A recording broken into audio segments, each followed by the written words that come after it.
Hey guys, Ogalbina here, bringing you guys some WBE Week 6 power rankings for the singles division. Very excited to bring you guys this week, but before we jump into it, I do want to mention that only a good 40 to 50% of you guys that are watching the vids every week, including these great power rankings that me and Shuckle King put together, are actually subscribed to the channel. So go ahead and hit that sub button for me. It's completely free and super easy, and you can always change your mind later. So I'd really appreciate it if you click that button for me. But with that being said, I do have some housekeeping things to address before we jump into this week. Obviously, it is a little late. I do apologize for getting it up the day of Week 7 battles going up. I'm going to try and upload it really early in the morning. I'm staying up late to try and get these done. Unfortunately, I will be by myself this week too. As for it being late, me and Shuckle just, couldn't really link up this week. We were both busy. He had some things come up in real life. I did as well. So unfortunately, we weren't able to link up to record together and really, give this commentary together. So it's just going to be me riding solo this week. But I do implore you to please go check out Shuckle in the description below. Week 7 will 100% be up on his channel, and we will be linking up again next week and, discussing these and yelling at each other and telling each other why we think we're dumb and wrong and all that good stuff on his side next week. So definitely go sub to him after, you watch this video and you sub to me and all that good stuff. But, yeah, one quick other housekeeping issue is I know on the graphics we don't currently have updated teams, as some of the teams have made transactions up to this point in time.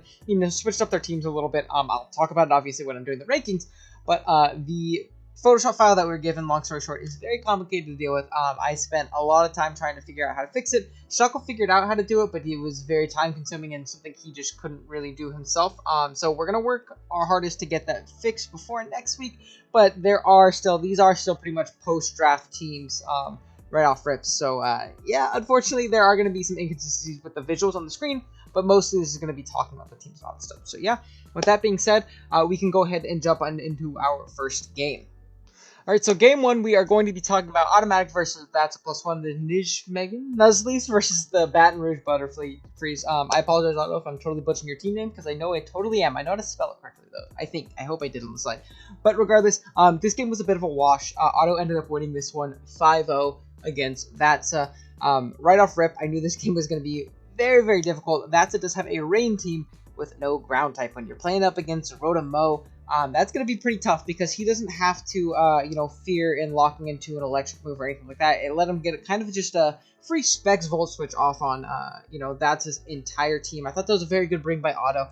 Very smart in the sense that he just really didn't have anything to do against it. He had one semi-pivot into the, into the Rotom, and that's going to be Decidueye, but Decidueye obviously granted a lot of free momentum, and the fact that, Thatsa didn't end up bringing the Decid, and I understand, like I just said, it gives us a lot of free momentum regardless. You still get a chunk off with Volt Switch, especially if rocks are up. It's going to be chipped down. It's not a very reliable check, but it's a check nonetheless, and I think he was in a really garbage spot, particularly because his only electric resist on the team that he ended up bringing was a Boltund, and that's not an electric resist, especially to a Specs Rotom, and it's definitely not taking a Leaf Storm at all. He also did not have a single Leaf Storm response on his team either, so very questionable decision by Thatsa to not bring the Decidueye, at least help buffer it.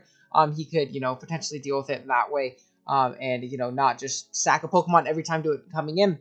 And speaking of sacking Pokemon to the Rotom, he ended up sacking off his Politoed very early in the game. Now, I know he ended up getting a crit on a Volt Switch to the Politoed.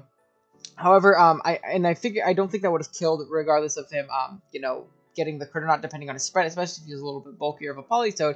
But I thought it was very interesting the fact that he decided to stay in and allow that to happen, because his only way of winning this game, and, not an awful way of winning this game, but in my eyes, his best way of winning this game was abusing his Dreadnought throughout the game to come in and force a KO in advantageous situations. Either that or just the tandem of Dreadnought plus Kingdra, which honestly did really well versus Otto, especially because he brought a more offensive Rotom. His only response to Kingdra was going to be an Assault Vest or Araquanid, which got incredibly chipped down, especially if he managed to get up Stealth Rock. So I think sacking off the Politoed so early in the game kind of just sealed his fate. I understand the game lasted a little bit longer, but there wasn't really a way for him to grab offensive momentum or anything like that throughout the rest of the game at all. I did think that Otto prepped very well. Clear Smog Weezing was a great bring by him. Obviously making it to where the Mimikyu couldn't get out of hand, which is another one that could have potentially been an issue. But he did have Iron Head Beware, which is a pretty solid check. It can always chew a play rough pretty easy. And the Mudsdale obviously chews hits from it as well, because Big Muds is an absolute beast. And yeah, I think obviously the Araquanid bring was great. Very, very nice check to the Kingdra. But Otto, despite winning this game 5-0, I do have my grievances. I think he won this game pretty convincingly, and I mean this in the most respectful way possible. He won this game due to his opponent playing worse than him, not due to him playing very well. When there was a point in the game where he had a very, very, very weakened Weezing. Incredibly weakened, to where it really didn't have much utility left in the match. And he went hard Araquanid on a Kingdra, on a very, very likely Hurricane. And while he was Assault Vest, and while he, took 2 of those pretty easily, a crit into another one could have potentially knocked him out, and that just wasn't a risk in which he needed to take in that point in the battle, in my personal opinion. So going hard into the Araquanid was, very, very interesting. He ended up going into it. It chewed the hit pretty easy, and then Thatsa stayed and clicked another Hurricane, ended up missing it right there, which is fine, because Auto revealed Mirror Coat right there, which is completely fine. He ended up, it was kind of just a no drawback turn. The Kingdra was poisoned at that point as well, so not too big of a deal for the Araquanid there. So he ends up clicking Leech Life the next turn, expecting him to potentially switch, or at least getting a little bit of health back, as Thatsa stays in and clicks Hurricane again. And after the Poison Chip and the Leech Life, he was guaranteed in range of another Leech Life. And then there was another play where Thatsa clicked Hurricane, and he missed, but Auto clicked Mirror Coat on the, I believe it was like a 20-something HP Kingdra, which, again, was a play that just didn't make any sense to me. He could have utilized his resources a lot better in this matchup.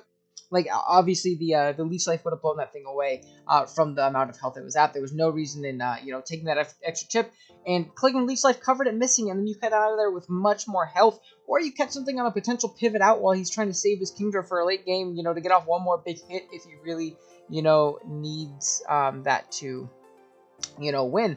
Other than that, I don't think he played super bad. I think he played very well with the Beware. I think having Mudsdale around and not being afraid to bring Mudsdale just because you're playing Rain, realizing that it's a great check to a lot of his physical offense and stuff like T-Tar, and especially Boltund. Boltund was a huge, huge, huge issue for this team if he did not have Mudsdale, which is obviously very, very nice. He was smart in not, choking away the Beware in the end game to a potential like Fire Fang crit or something like that. There was a lot of the game he played very well. It was just that middle point in the game where he played a little bit sus. But yeah, he ended up winning. He had more of a game plan. He knew what he needed to do to win. That's kind of just went in with his typical, Rain Setter and 5 offensive mons. Not really with a set concrete game plan. And he ended up losing the game 5-0. But yeah, with that being said, let's go ahead and jump on into game 2 of the PRs. So next up, we had another very interesting game between Uzi and Fruiberries. Uzi ended up winning this game 1-0. Another incredibly interesting game, to say the very least. Now, I am glad to see Uzi came out on top this week. He did end up winning 1-0, which is great. He had a gauntlet for the first couple weeks of the this season. Excuse my stuttering there. I got choked up on my words. But he had to play some really, really, really tough coaches. So it'd be cool to see him make a big, big comeback at the end of the season. I think he's a great player. I think he can definitely do it. And this, as per the title of this video, was definitely the start of his comeback. However, this game, like I said, was very, very interesting on both sides. First off, I noticed, on Fruiberry's side, he had some very, very interesting prep as a whole. I think he brought a lot of really, really interesting things. One of said interesting things has to be the no Clef bring. I thought Clef was phenomenal versus his team, versus Uzi's team. Despite there being a Rotom Heat, despite there being a Copperajah isn't the most sturdy,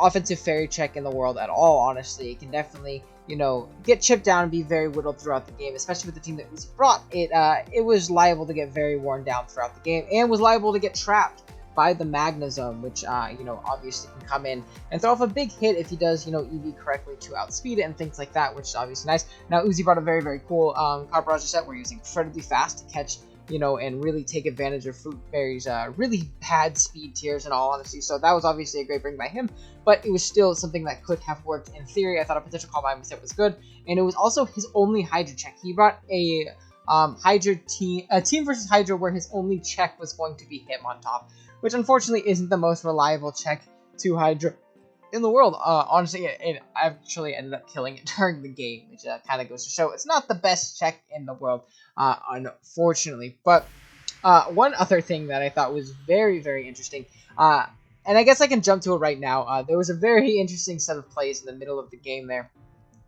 where Uzi was in. Uzi made a bit of a sus play as well, which I'll talk about now as well, because I think Uzi made a couple of meh plays and really ended up positioning himself poorly, where the game was a lot closer than it really needed to be. No, he ended up, did he win a 1-0 or 2-0? I think he won 2-0. I might have said he won 1-0. I apologize, but there was a point in plays where the Capraja was in versus the Magnezone. The Magnezone was, chipped down a fair bit. I think he was chilling around 50-ish%. And Uzi ended up clicking Earthquake on it. Now, keep in mind, Uzi did have both EQ and Heat Crash on his set. The Magnezone was definitely in range of a Heat Crash from the, the point in health it was at. So in my head, I'm thinking, well, you Heat Crash here because no drawback. In case he's Magnerized and he tries to get above you for some reason, Heat Crash is just definitely your best play. It hits it, guaranteed for a KO. But Uzi ends up clicking EQ as the Magnezone Magnerized. I'm like, damn, well, that's unfortunate. He caught Uzi on making a bit of a, questionable play. He could have ended up, just knocking it out that turn, and, not taking any chip on his Capraja, which still was very, very good in the end game, and checking other things on, on Fruiberries' team. But then Fruiberries revealed to be Magnetized, which was obviously to catch like an EQ and, trapping things and things like that, or obviously getting above the ground in Stunfisk and being able to 1v1 that thing most likely.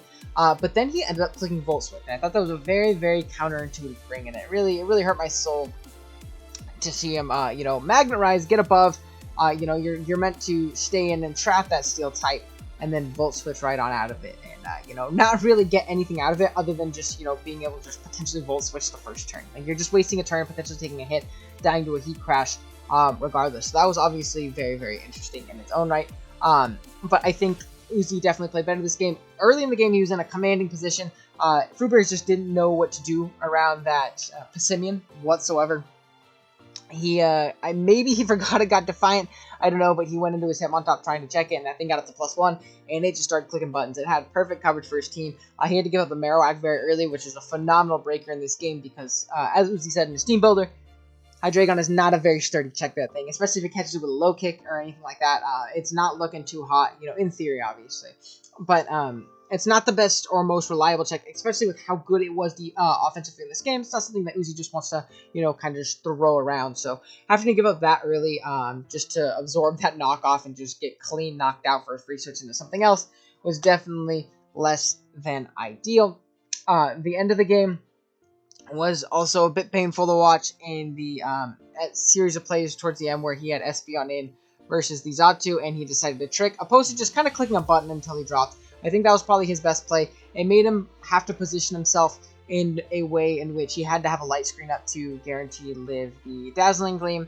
And, with some aggressive play, potentially Fruitberries could have, clawed back or maybe even, lowered the differential a little bit. But he ended up getting the win, and, differential should be in the last thing on Uzi's mind right now. It should just be getting as much wins as possible and sneaking in with that bottom seed. As me and Chuckle talked about last week, it's definitely, really up for grabs at this point in the game. So, oh no, he did win 1-0. I'm tripping. So his Hydra did end up going down, because he crit the Hydra through the light screen. And he complained about diff. At this point in the season, it's not something you can really complain about, especially if you didn't position yourself very well for the end game and you had to rely on that light screen in order to live the hit. There was definitely better options for him in that end game. But Uzi came out with the win regardless, and yeah, we are going to move on to game number 3. Game 3, we have Magnitude versus James Big, the Milwaukee Sawsbucks versus the Jubilife Piplups. This was a very, very fun game to watch. Probably, made me laugh the hardest this season at any of the games. Steve's little Rubik's Cube session right in the middle there, and showing the time in which it, really sets up to set up Lan if Lan's being annoying. So I thought that was really funny. I really did appreciate that. I know as how annoying that setting up Lan can really be. So I definitely appreciate that little segment there. But as for the actual game, Steve ended up winning 4-0. He played very, very well, and James Big has had a very hot season. He's transitioned to singles very well, and I don't think he played super awful in this game, actually, and I liked a couple of his brings. Like, for example, I thought Physical Frostlash was a phenomenal bring. Obviously, the Guts, just offensive conk and rip through Steve's team. He knew that, and it was, obviously very, very good in the matchup. However, I think that, actually getting into the game, Steve used Volt turned phenomenally, really kept up a lot of offensive momentum on, James' more bulky, slower defensive team, which was obviously very, very, very nice. I love the utilization of the Manectric and him being very aggressive, trying to get that special attack Lightning Rod boost in on the Rotom, throw off big Volt switches and stuff like that, especially because I don't believe that Rhyperior ended up coming to this game. No, Rhyperior did not end up coming, which meant that Volt switch was incredibly free in between it and Barraskewda. Clicking flip turn and Volt switch throughout that whole game was phenomenal. There was one point in the game where I was a little bit nervous. Steve used his very defensive Komodo to check the Conkeldurr, which is completely fine. I think that's fine. He ended up getting into a point where he could knock up the Conk with whatever move and live the Mach Punch from where he was at. So obviously, James ended up switching out, saving his Conk for later because as it was still very, very good in the game, and went out into his Clefairy, which was a great check to the Komodo at that point in the game as Steve ended up clicking Flamethrower. Now after that, Steve elected to sack off his Komodo, which is completely fair. I see why he did. He wanted to free switch into something, and Clefairy can definitely be a bit of a nuisance. However, it did make the Umbreon much, much scarier versus him. But thankfully, he was able to knock out that Umbreon with a banded CC, or it might not have been banded. It was extra belt CC. I apologize. Later on in the game with his Barraskewda, which was awesome. That was huge, huge, huge in that game, just because of the fact that once that Umbreon was gone, especially with the set that Steve brought, Reuniclus was phenomenal in this game. Amazing in this game. He was Calm Mind, Psychic or Psyshock, Thunder, and Recover. Obviously, that does not beat Umbreon. I'll tell you right now, that does not beat Umbreon. It gets PV stalled. He can obviously taunt it as well with the Umbreon, which is obviously a great bring for Reuni and stuff like that. So that could have been incredibly tough for Steve if he didn't eliminate that Umbreon so early, but he did, and he finally got in a position where he positioned the Reuni to be a big nuisance versus his opponent's team and getting rid of that big threat. But the real big turning point in this game, because again I think it was a pretty close game up until this point, was when Steve was in with his Ferrothorn against the Rotom Wash, like completely scot-free against it, on a free turn, and he had a very free power rip. There wasn't very much that he could do against him, as he could just leech up on the Corviknight and then pivot out into stuff like Manectric and Volt Switch out and stuff like that. And he had a very, very free power rip in that turn, and as his pivot to get a free switch, James elected to sack off the Conkeldurr, which was very, very much so not the play in this instance, because of the fact that if you looked at the rest of his team at that point in the game, or you just look at the rest of the team in general, he did not have a way of breaking down that Rotom. I mean that Ferrothorn whatsoever. As soon as Conk was gone, I think the game was over at that point. There was no way to break through that Ferrothorn. It kind of just sat up and stuck on the rest of the team and just beat down everything. So, unfortunately, he did end up losing 4-0. Steve played very well, though. Like I said, he did a very good job in keeping up offensive momentum, playing aggressive and getting in his strong breakers in the opportunities in which he needed to. With the specs, Shandy was also being a great break, didn't show up as much as, it should have in this particular instance, just because of everything else doing more work. But Steve played great, and it was a great change of pace. I'm glad to see him really kind of start to figure it out after a really rough first part of the season. So next we have Nexus versus Moet. Nexus ended up winning this game 4-0 up against Moet, and a really, really good showing by him. He played a lot better than he had in the past. There was definitely some questionable moments in the game that we'll talk about. But first off, I want to mention he didn't bring Swords Dance Rillaboom. He finally just, he's still Life Orb. Of course, he's still Life Orb. But, I mean, I guess he hasn't brought Life Orb every single week. But he's still Life Orb. But he utilized it much better in this game, and not thinking I have to click Swords Dance and win with this Pokemon. No, he used it very good in the early game. Nabbing that KO on Duraludon very early on was awesome. Being able to knock off that Duraludon into Stomping Tantrum and just clean knock it out was phenomenal for him, because he obviously didn't, switch into that mon all too well, in all honesty, with the team that he had in, said matchup. So that was obviously able to get him off to a very, very good start. And then he was able to deal with that Venusaur very, very well. That was a big, big threat to his team, and honestly could have punched a giant hole otherwise. In going hard into the Steelix, using it as a great pivot, realizing he's probably setting up the sun right here, being able to get it in on the Sunny Day turn, and then as that thing threw off a massive weather ball, getting off a huge heavy slam, chipping it down a ton for the rest of his team. Now, I will say, I think that the Keldeo play was not very good. my reasoning for this is looking at, you know, obviously speed tiers and stuff like that.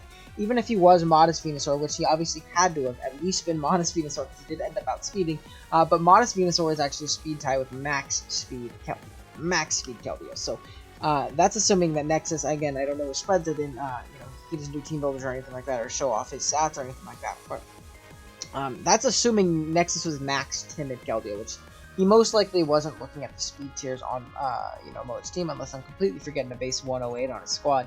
He probably wasn't 108 or just like, you know, max timid if he was speed creeping at all.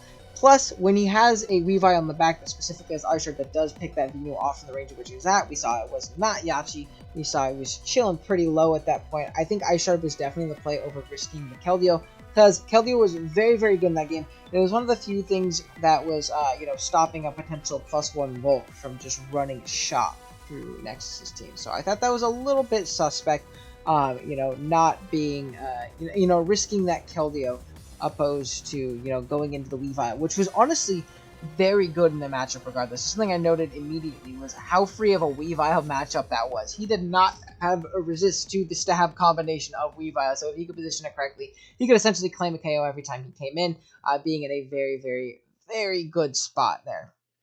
As for Moet, he definitely didn't play super awful, but looking at his team and looking at his game plan off rip, his game plan was to use the rest of his team, the Venu, the Scarf Duraludon, you know, the Assault Viscolate, a bunch of things like that, to chip down things in the range for his Hatterene to be his win con. But he was put in a position in the game where he was forced very early into his hat, and because of this, Mo was able to go into his Gardevoir, which Calm Mind itself, and was actually able to 1v1 the Hatterene pretty easy in all honesty. So that kind of just put him very far in the back foot. At that point, he had already lost Venusaur, he had already lost Duraludon, and he had to sack pretty much all of his health on his Gallade in order to revenge that Gardevoir afterwards, because he was Assault Vest, so he did have to risk a potential tie depending on his Gallade spread. Again, I didn't look at his exact set, but Nexus did mention that he was max speed, so it was at least a speed tie in the very least. And because of things set up, the Volt couldn't really come in and revenge it very easily. I don't know his, you know, I forget exactly where the Gardevoir is at,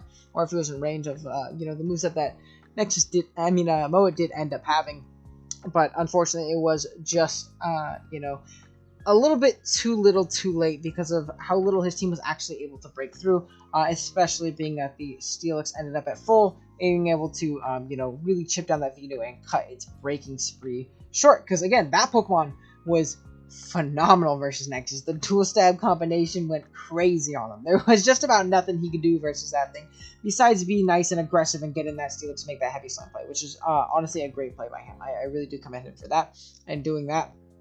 And my last really quick tidbit note for this game was, please bring Quiverdance Volt. I think Quiverdance Volt was phenomenal in this game. He didn't have very reliable means of beating it in the end game, especially if you could get up a Quiverdance. Even a Scarf Keldeo, if you stay healthy enough, is not going to be able to knock you out. His priority otherwise is stuff like the Rillaboom and the Weavile, which obviously aren't hitting you very hard on the priority side. So if you can use that Venusaur to break, I think Wincon Volk is a little bit better than Moet's been given it credit for. And maybe it's just the sight of him thinking people are prepping really hard for QD, so I'm going to bring something else. That's all well and good, and I think Scarf was a great bring last week, but I think Quiverdance might have been a little bit better in this matchup. But that's just, you know, my take on it. I don't think Scarf was necessarily bad in this matchup whatsoever. It's just I think that Quiverdance was a little bit better if given the opportunity to, if he positioned well and he gave himself the opportunity to set up, and he got a little bit of chip on the things that he needed to chip down, just because Nexus team really didn't deal with what do you call it, fire plus either Giga Drain or Psychic all that well. Probably Psychic so that he can, you know, beat down a chip down Druddigon a little bit better at +1. He just needs to get a little bit of chip on that, and if you look at his team, game's pretty much over at that point. You can go Roost, Quiverdance, Fiery Dance, and Psychic, and it was looking pretty tough, but Mo played very well, and it's cool to see him start to string together a couple wins, make that late season push, just like Uzi is trying to do, but he'll obviously have to keep it up. Think through his plays a little bit more. Like I said, I don't think that Keldeo play was worth the risk in which he took, because Keldeo was phenomenal in that game, obviously, as you saw in the end, especially when that Venusaur was gone. It was looking really tough for, what do you call it, Mo to switch into it, so that's obviously pretty scary nonetheless. But yeah, let's go ahead and jump on to game number 5, I believe it is. So the next game we're going to talk about is going to be Hoodlum Callum versus Feint Attacks. And Callum ended up winning this game 4-2 via timer. I don't know if WBE does it as a 2-0 win or if they put it in as a 4-2 win. Regardless, he went by 2 differential, I suppose. So, doesn't really matter in the grand scheme of things. But yeah, this is a very good showing by Callum. I think Callum played this game very, very well. He finally managed to use that PZ correctly and getting it in and putting it in a position where he put his opponent on the back foot and was really able to break through with it. There's been other matchups in the season, like specifically his game versus Moet, where his normal resist was a Duraludon, which had the chance to die after rocks if it was offensive to a tri-attack. So but he just wasn't really able to position it super well and get it in on turns. Whereas this game, he was able to take advantage of a very, very suspect set by Feint, which was a Kofag that was mono-walled by PZ. Now, granted, he thought, maybe I can potentially toxic this pain split up on it, stuff like that. But he was substitute. He sub-nasty plot, which was a phenomenal set in this matchup. Did really, really well, in all honesty. And was able to put on an immense amount of pressure because of that. Now, I think that Feint obviously should have maybe tagged a little bit of body press on there. I think body press over Toxic would have been a great bring. And maybe instead of Nasty Plot, being that he was Pain Spray, you could have gone Calm Mind over Nasty Plot. And boost up his Spadef alongside and, be a general nuisance in that way because body press is still going to take care of the PZ probably to it, killing it because of how physically bulky Kofag is. And then Shadow Ball is going to be able to do a lot of damage to the rest of the team. Obviously minus the Grimmsnarl, which actually, he didn't end up bringing, but that set was also kind of taken advantage of by a Grimmsnarl pretty easily, especially even a taunt Grimmsnarl that kind of completely shut that set down. But regardless, Callum was able to position it in pivot in safely and get it in on a Shadow Ball sub down, nasty plot up, and well, not even nasty plot up actually. He just kind of came in, sub down, was able to throw off a big free Shadow Ball on the incoming Quagsire, which was very interesting. He did end up getting a Spadef drop, but looking at the damage that Shadow Ball was doing, Tri-Attack was definitely killing afterwards, so I don't think that Spadef drop really ended up mattering.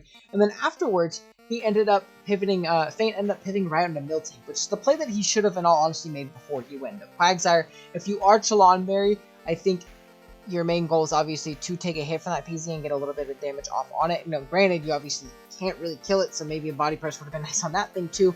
I'm a firm believer of if you are a lure, if you are a resist berry, you want something to really punish that Pokemon, opposed to body slam and hoping I get the pair and getting 35% off. It's not the most reliable lure in the game, unfortunately.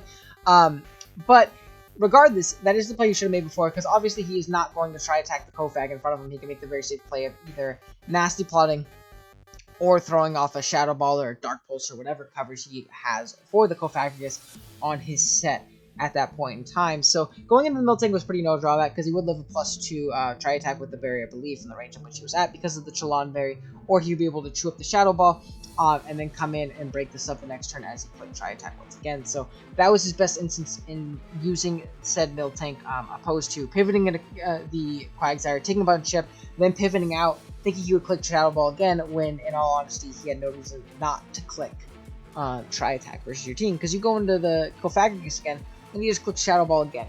That's the glory of being behind a sub and forcing switches with your wall breaker and stuff like that. So I think that really put Christian on the back foot because of the fact that he also had to give up his Curum in order to break that thing sub and get some damage off on it because of the fact that he was Specs and it was so good versus Cal team. I think that was a great bring. I think he had some decent stuff other than the Kofag and to an extent the Miltank. I thought that the Specs Curum was a great bring.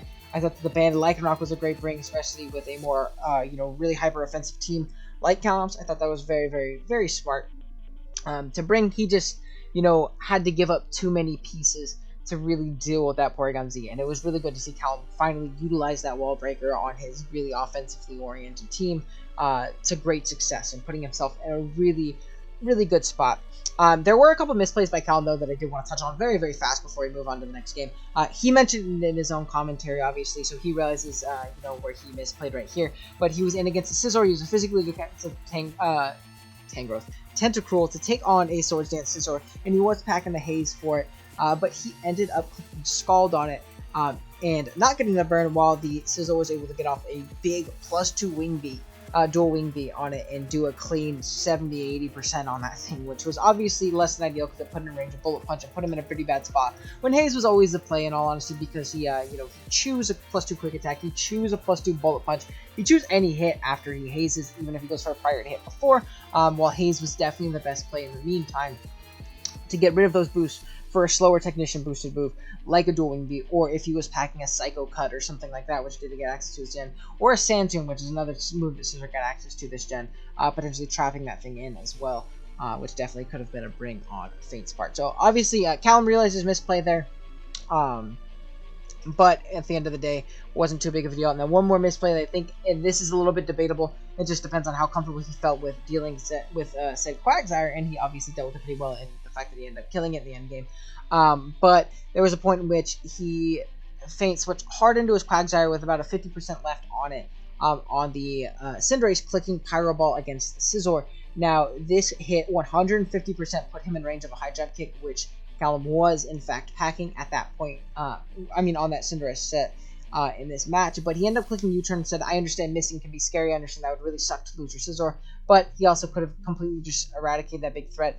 Though, to be fair, he was a little bit more Scizor weak in the end of the day if he did lose his Cinderace, so now that I think about it and say it out loud, maybe that was a little bit safer of a play, but I think if he killed that thing, obviously the game was over. It just depends on how comfortable he felt with killing the Quag. But speaking of killing the Quag, there was one more play right at the end, right before the timer went out, that basically sealed the fact that Feint was going to lose the game. He went hard into his, 50-ish% Quagsire once again on the Flygon clicking Earthquake, which it was definitely in 2-hit KO range from there, and at that point, nothing on his team could really take on Flygon. It just came in and it clicked Earthquake a million times and kind of just wrapped up the game at that point. So that was definitely not the best play by Christian. He did end up losing a 2-timer, like, pretty much a turn or two after that, which is obviously something you have to keep in mind and keep a lookout on. We've kind of preached it time and time again throughout these power rankings throughout the whole season. But it's definitely a disadvantaged situation that we are given in the singles timer this generation. It sucks. I know that as much as everybody cannot stand the timer this gen, but you got to deal with the cards you're dealt and, learn how to adjust, accordingly, and you got to get used to that timer, unfortunately, as much as it sucks. It is a very, very big part of the Wi-Fi scene. It can make it a lot more difficult for some people. I know I have a lot more trouble playing on Wi-Fi than I do in Showdown, but it's definitely something you just kind of got to live with, unfortunately. But yeah, Callum, nice strong showing by him. I know me and Shuckle definitely moved him up both in the rankings a good amount, just because of him performing, very, very solidly in this week, and, picking up a nice dub against Feint Attacks. So Cbad versus Chimp will be the next game that we talk about. And this game immediately started off very, very unfortunate for Cbad. There was a turn 1 crit Grass Knot versus the on Terrakion from the Zero. Apologize. I'm recording these all back to back, so good lord. Get a little tired. But he got a turn 1 crit on the Terrakion. He was not Choice Specs, he was Assault Vest, so obviously looking at the calc, the Terrakion guaranteed to chew that very, very easy from full health, which was really unfortunate because not only did he not get a huge Earthquake off on the Zero Aura, it also meant no rocks this game, and throughout the game it was a very, very, very, very unfortunate thing to see no rocks, because there was a lot of phasing, there was a lot of switching in this game, and that residual rock chip, even on that very low health Crocodile, would have been amazing for Cbad, and potentially, change this game a whole heck of a lot, in all honesty, as it's, kind of ended up making a pretty big difference. It also let, Slurpuff live a hit much easier, as it was, pretty chipped down up to that point, from taking repeated hits from other things on the team. So it was really unfortunate to see, and that's definitely very tilt-inducing with also how good that thing offensively was versus, versus Chimp's team. He did not have anything on his team that outsped it other than that Zero Aura, because of the fact that that was his only, I don't think he had a Scarf on the team. He did have priority in the Lucario. I could be tripping, but I don't think he actually ended up bringing a Scarfer other than that, though, which is obviously unfortunate, but it happens. It's Pokemon. We all got the 6% chance or whatever it is. But after that, the game was a little bit, back and forth on how Cbad was playing. There was a play in which he Morning Sun in a Crook's face, expecting it to set up rocks, trying to get health gun it, which I don't agree with in that play at all. It ended up working out because Chip ended up doubling out, trying to catch him switching. But if you assume he's going to set up rocks, I still feel as if Skarmory was the play, especially when you have a very, very, very free defog. Even if he taunts you, you still have ways of defogging later in the game on a lot of things. As we saw very evident throughout the game as he was able to click defog 87 million times. So that was very, very interesting in my eyes. I didn't think that that risk was worth it because Rapidash was very, very good in the game and was really his only means of breaking Klefki, as funny as that sounds. He really didn't deal with Klefki all that well, especially once it started setting up screens. He really couldn't break it all too well, so that was definitely very, very unfortunate. The Chopper Ring was definitely very smart by Chimp. Not only did it help with Terrakion, it really helped out with that Rapidash in order to let him, pick it off with the Crook, which was really, really nice in that matchup, because the Rapidash was actually a very, very big threat to the team that Chimp ended up bringing in that specific matchup. I will give credit where credit's due. I thought the Mirror Coat tech was very nice on the Gastron, being able to eliminate that Zero Aura was very nice, especially after the Terrakion wasn't able to get a hit on it. That thing basically won the game afterwards. It could take on pretty much everything with ease, especially if you got a little bit more chip on the Gastron before he put Grass Knot. So unfortunately, he did end up getting picked off with the Mirror Coat. Maybe Chimp should have, taken the more safe approach and pivoted out just because he had a Sigilyph that set up all over that Gastron, was able to throw off big hits on it pretty easily, but it's completely fine. There was a point in the game that was really unfortunate for Chimp where the hacks kind of ended up biting him in the butt, where he did miss a Heat Wave on the Skarm, which I think would have drastically sped up this game and made it a lot easier for Chimp to potentially win and break through a little bit easier. But he did unfortunately miss that one, letting the current Skarm keep it sturdy, allowing it to continue to phase things around and be a general nuisance for the whole team, unfortunately. There was a point in the game, though, right before that, where the Sigilyph was setting up, and Cbad elected to stay in, click Scald, try and get a little bit of chip off on the Sigilyph, which I thought was a little bit interesting.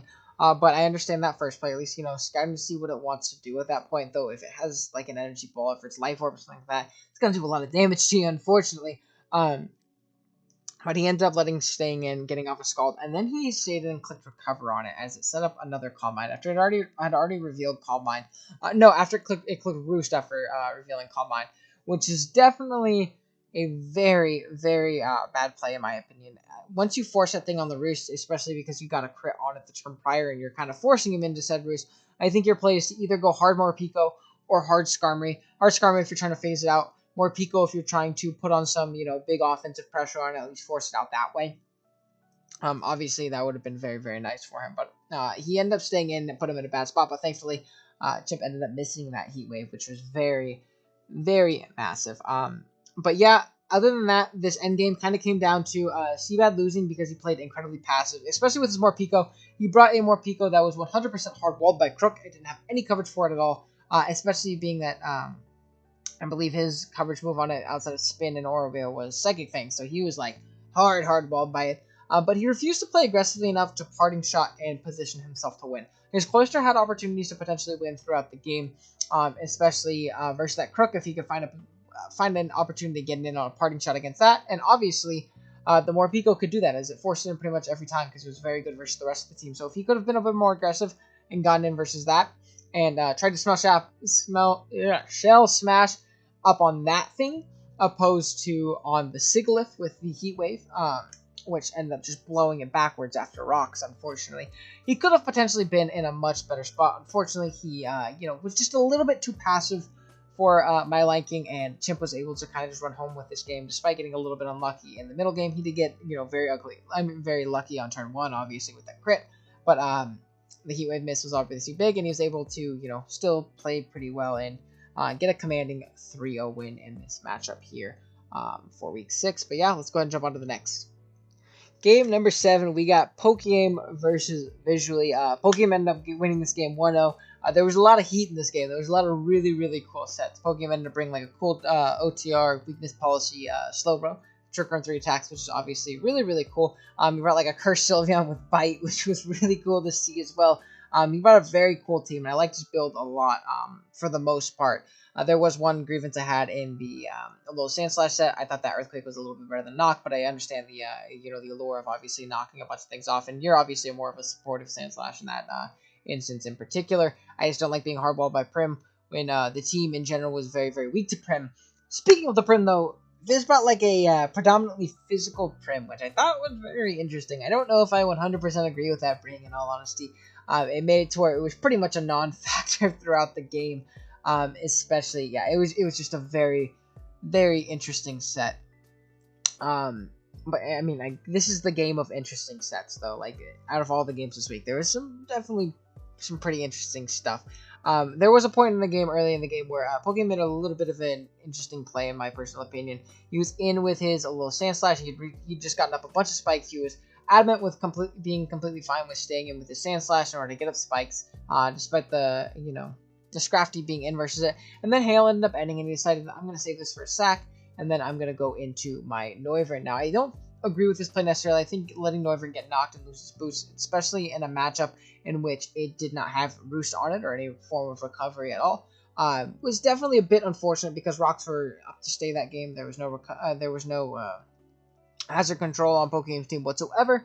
So that made it to where Noivern, as good as it was that game, especially with all the spikes up, kind of just not be as useful throughout the game anymore. Shadow Ball plus Hurricane plus 3 spikes did phenomenally in that end game, but unfortunately it just wasn't able to come to fruition in this specific instance, which is definitely very, very unfortunate. It didn't end up mattering. He ended up closing the game up with Quick Attack Sylveon. But one more thing I gotta mention before we move on to the next game. Before we move on to the next game, there's got to be the Zam set by Viz. Again, I love Viz. I think he's a really cool dude. I think he's a great player. He's played phenomenally this season, but I think the Zam set was definitely a little suspect. I understand the Pokeaim does not have a Dark type on his team at all. I understand he doesn't have a Dark type.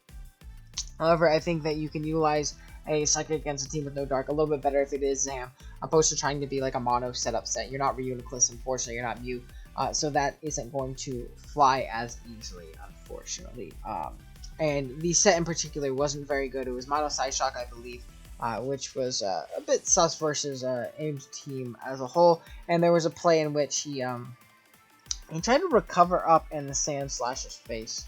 It was about a half HP, I believe. The Noivern had just U-turned out in his face, basically, breaking a potential Sash, obviously, in Pokeaim's eyes, if he did have it, and getting in a pretty free Sand Slash, so I guess saving it in this instance was super clutch, in all honesty. But he was able to, he Calm Minded in his face, and then he clicked Recover, getting back up to full, which, I mean, even if he did end up being Focus Sash, he just broke it that turn. So it was definitely a very interesting set. I think maybe a Calm Mind set could have been fair, but having Focus Blast for something like that, a little Sand Slash, or that Excadrill that was chilling on the bench would have been much more beneficial for Viz to speak. He's unfortunately going to take a 1-0 loss, but this is two very solid coaches playing each other, two coaches that are near the top of the leaderboards every week. I know that Shuckle ended up dropping Viz a little bit in his rankings, but I kept them about the same just because I don't think anything below him played, that much better, unfortunately. And obviously, Pokeaim's going to retain his spot as per continuing his hot streak and continuing to win. But yeah, let's go ahead and jump on into the final game. And for the final game, we're going to be talking about Emvee versus Patty Trills. Now, Emvee ended up winning this game 5-0, continuing his just massacre of the WBE this season, in all honesty. He has played phenomenally this season. He's built very structurally sound teams. He's had very efficient game plans, and this week was no different. Now, Patty hasn't had the greatest season, but he is a very capable player.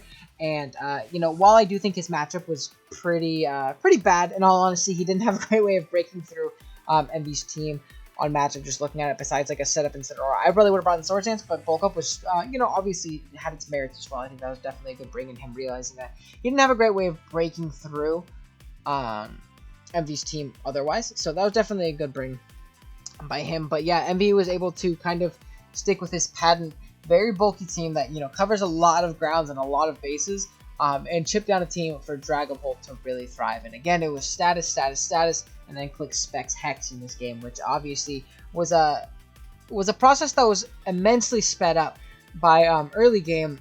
Patty was in versus the Bronzong, and it was actually Heat Proof and Culver Berry, so it was completely fine, and staying in and getting a Toxic off and then Incineroar. And I think doing that, plus getting a Body Press off afterwards, after I saw that, I said, this game is kind of over. Once that Incineroar was toxic, once it was chipped down into range where Specs Hex was, going to blow everything away on the team, things were looking pretty darn tough for Patty over there, unfortunately. So he was able to play very, very safe throughout the matchup, especially being that, Pokemon like Mienshao, I almost said Mienfoo, I play way too much Loka.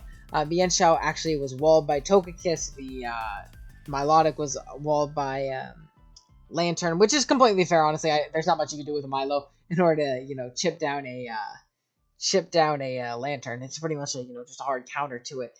But the Mian obviously could have been packing Rock Slide or Poison Jab. Probably Rock Slide because Emvee does have Center Scores chilling on the bench as well. But having some sort of coverage would have been nice over Blaze Kick, because I don't see why Patty brought Blaze Kick.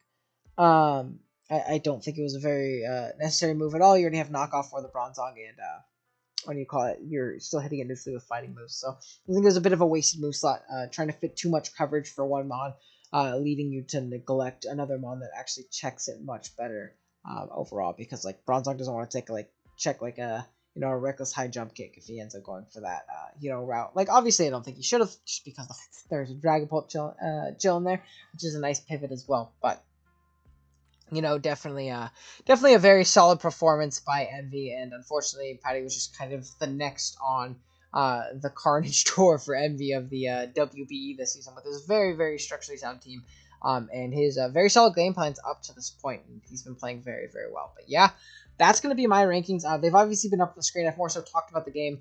These aren't as high quality, unfortunately, as every week it is when I have me and Shuckle on here, but hopefully we'll be back into the swing of things next week, and we'll get back to us yelling at each other and all that stuff. But yeah, let me know what you agree with, disagree with in the comments below. Again, I will try and fix the graphics and have them updated by next week for the PRs on Shuckle King's channel. Definitely go check out his side after you drop a sub and a like here if you enjoyed. And yeah, with that being said, thank you guys so much for watching, especially if you stuck all the way through this long video, and I will see you guys in the next one.